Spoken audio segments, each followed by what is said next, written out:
رجالکم، اور گواہ بنا لو اپنے مردوں میں سے دو کو۔ رجال سے مراد مرد، یہ تو بالکل واضح ہے، اس لیے کہ اس کے بعد آگے آ رہا ہے فَإِن لَّمْ يَكُن رَجُلَيْنِ فَرَجُلٌ وَامْرَأَتَانِ مِمَّا تَرْضَوْنَ مِنَ الشُّهَدَاءِ، کہ اگر دو مرد دستیاب نہ ہو تو پھر ایک مرد اور دو عورتیں، ان میں سے کہ جو تمہیں پسند ہوں، جن کے اوپر اعتماد ہو، جن کے خوف خدا پر، تقوی پر، دیانت پر، عدل پر، انصاف پر تمہیں اعتماد ہو۔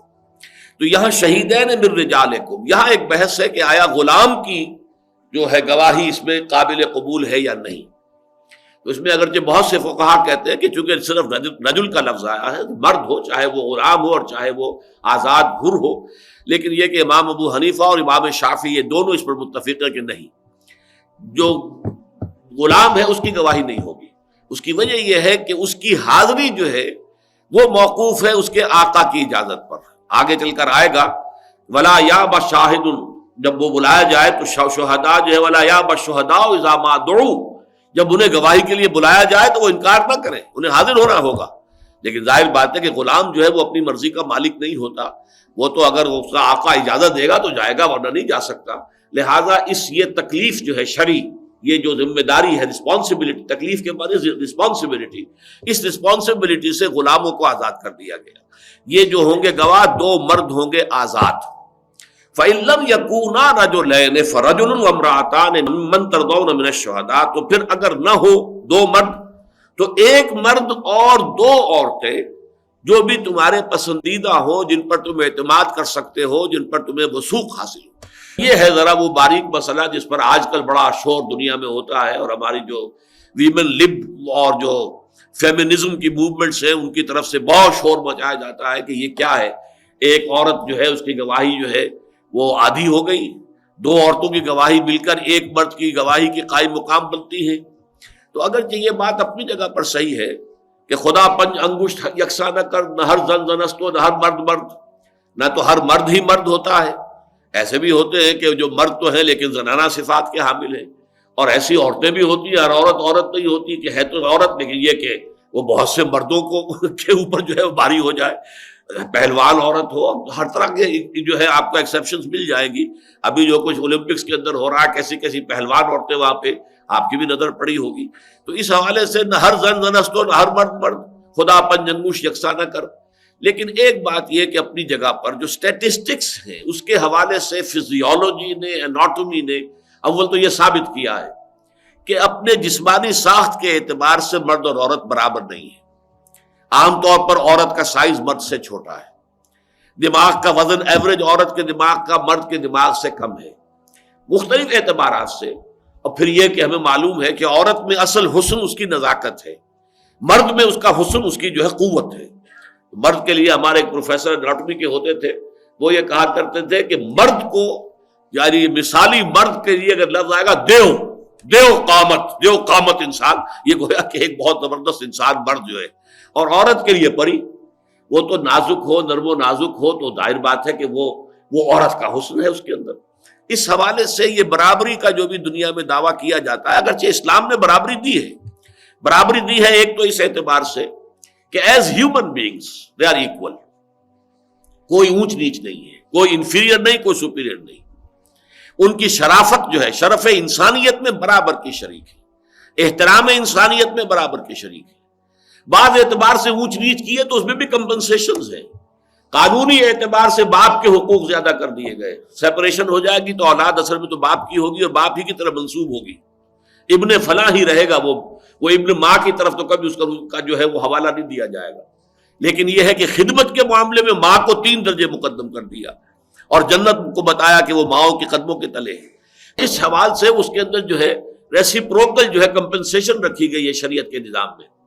لیکن اس خاص معاملے میں جو گواہی کا معاملہ ہے، اس میں جو میری ایک سوچ ہے وہ یہ ہے در حقیقت کہ اللہ تعالیٰ نے مردوں اور عورتوں کو جو بنایا ہے تو اس میں جو نیچرل نظام رکھا ہے وہ یہ ہے کہ عورت کو ہمیشہ نمبر 2 کا رول پلے کرنا ہوگا۔ الرجال قوامون علی النساء، ظاہر بات ہے کہ ہر مرد کی بھی ضرورت ہے کہ اس کی شادی ہو، ہر عورت کی بھی ضرورت ہے کہ اس کی شادی ہو۔ مرد بھی نامکمل ہے اور عورت بھی نامکمل ہے بغیر شادی کے۔ دونوں کا ازدواج ہوتا ہے تو اس سے آگے نسل چلتی ہے، دونوں کے اپنے فطری تقاضوں کی تکمیل ہوتی ہے۔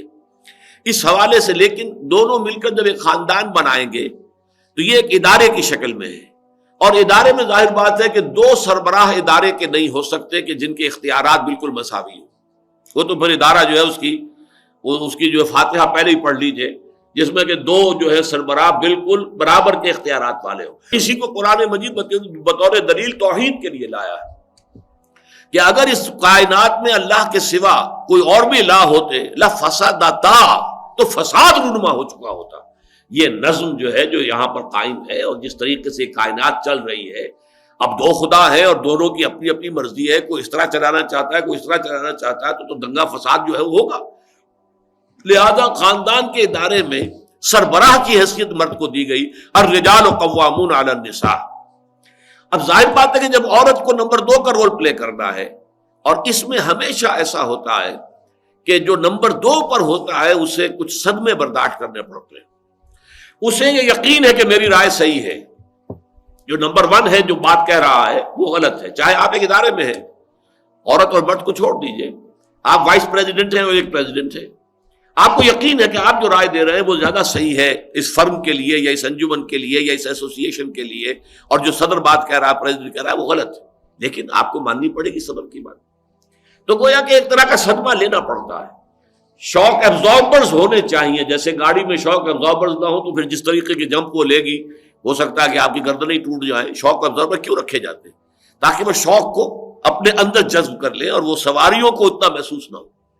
تو یہ جو نمبر 2 کو، یہ ٹھیک ہے کہ اگر عورت قائل کر لے اپنے شوہر کو، بیوی جس طریقے سے بھی ہو، اپیل سے، دلیل سے، اور جو بھی اس کو اللہ تعالیٰ نے دے رکھے ہیں ذرائع، ان سے وہ اپنے شوہر سے اپنی بات منوا لے، فبہا۔ لیکن فرض کیجئے شوہر اڑ گیا، نہیں یہ بات تو یوں ہوگی، تو اب ظاہر بات ہے فرض کے، اور وہ کوئی حرام شے نہیں ہے، مباحات کے درمیان فیصلہ ہو رہا ہے۔ عورت بھی جو کچھ کہہ رہی ہے وہ مباح ہے، حلال ہے، جائز ہے، مرد جو کہہ رہا ہے وہ بھی مباح ہے، جائز ہے۔ بچی کے رشتے کا معاملہ ہے، ماں کہیں چاہتی ہے، باپ کہیں چاہتا ہے، دونوں جگہ جو ہے فرض کیجئے کہ برابر معاملات ہیں، تو اب کس کی بات چلے گی؟ ظاہر بات ہے کہ باپ کی بات چلے گی۔ اس حوالے سے عورتوں کو جو صدمہ پہنچتا ہے، شوق، اللہ تعالیٰ نے اس کے لیے والو رکھا ہے، نسیان۔ نسیان مردوں میں بھی ہے عورتوں میں بھی ہے۔ یاد ماضی عذاب ہے یا رب، چھین لے مجھ سے حافظہ میرا۔ اگر یہ نسیان کا سیفٹی والو نہ ہو تو زندگی اجیرن ہو جائے، ناممکن ہو جائے۔ کل فرض کیجئے آپ کے نہایت عزیز جو ہے، بلکہ فرض کیجئے آپ کا چہیتا اکلوتا بیٹا کل فوت ہوا ہے، اب اس کا صدمہ ہے، کیا یہ صدمہ 1 سال تک رہے گا؟ اگر رہے اسی شدت کے ساتھ تو آپ زندہ کیسے رہیں گے؟ اس کے لیے ضروری ہے کہ یہ آپ بھولیں اس کو، یہ صدمہ جو ہے تبھی اس کے اثرات آپ پر کم ہوں گے۔ نسیان اس اعتبار سے انسان کی ایک ضرورت ہے، یہ سیفٹی والو ہے کہ اس کے ذریعے سے جو صدمات ہیں ان کا جو بھی ایک اثر ہوتا ہے فوری طور پر وہ کم ہوتے ہوتے پھر آدمی بھول جاتا ہے، ٹھیک ہے آیا گیا معاملہ ہو گیا، جو ہونا تھا سو ہو گیا، لیکن فوری صدمہ جو ہوتا ہے اگر وہ برقرار رہے تو یہاں پہ کوئی شخص زندہ نہ رہ سکے۔ تو چونکہ ویسے تو مردوں کو بھی صدمے ہوتے ہیں، عورتوں کو بھی ہوتے ہیں، لیکن یہ کہ یہ معاملہ چونکہ عورت کا مسلسل رول نمبر 2 کا ہے، لہذا اس کو تو مسلسل یہ شوقس جو ہے وہ برداشت کرنے ہوں گے، لہذا اللہ تعالیٰ نے اس کے اندر یہ سیفٹی والو زیادہ رکھ دیا ہے۔ ایک توجیہ کی ہے ڈاکٹر عبدالسمیع صاحب نے بھی، ویسے وہ بھی اچھی توجیہ ہے، انہوں نے اضافہ کیا ہے میرے اس فکر پر، اور وہ یہ ہے کہ عورت کے اندر اللہ تعالیٰ نے جذبات کا پہلو زیادہ غالب رکھا ہے۔ اب ظاہر باتیں سے بچوں کو پالنا ہے، پرورش کرنا ہے، یہ جذبات ایموشنز جو ہیں عورت میں زیادہ ہوتے ہیں، مرد کے اندر انٹلیکٹ زیادہ ہوتا ہے آن دی ایوریج۔ یہاں بھی بات وہی کہنی پڑے گی کہ نہ ہر زن زنستو نہ ہر مرد مرد، لیکن یہ کہ آن دی ایوریج یہ کہ عورت کے اندر ایموشنز کا، جذبات کا پہلو غالب ہے، اور مرد کے اندر انٹلیکٹ کا، فیصلے کا، ٹھنڈے دماغ، دل و دماغ سے سوچ کر فیصلہ کرنے کا غالب۔ اس حوالے سے بھی عورت کے اندر پھر نسیان کا پہلو زیادہ ہو جاتا ہے۔ لہذا یہاں پر ایک مرد اور 2 عورتیں یا 2 مرد، اور یہ بھی نوٹ کر لیجئے کہ 4 عورتوں کی گواہی کافی نہیں ہوگی، ایک مرد کا ہونا لازم ہے۔ ایک مرد، البتہ ایک مرد کے قائم مقام 2 عورتوں کی گواہی ہو جائے گی، اور اس کے بعد اس کی حکمت بیان کر دی، ان تضل احداہما فتذکر احداہما الاخری، کہ اگر بھول جائے، بھٹک جائے، اسے پوری طرح یاد نہ رہے کیا بات طے ہوئی تھی، کیا بات تھی، تو یہ کہ دوسری اس کو یاد کرا دے۔ اس حوالے سے یہ کہ دونوں مل جل کر ایک دوسرے کی کمی اور تلافی کرتے ہوئے وہ شہادت کا حق ادا ہو سکے جیسا کہ اس کا حق ہے۔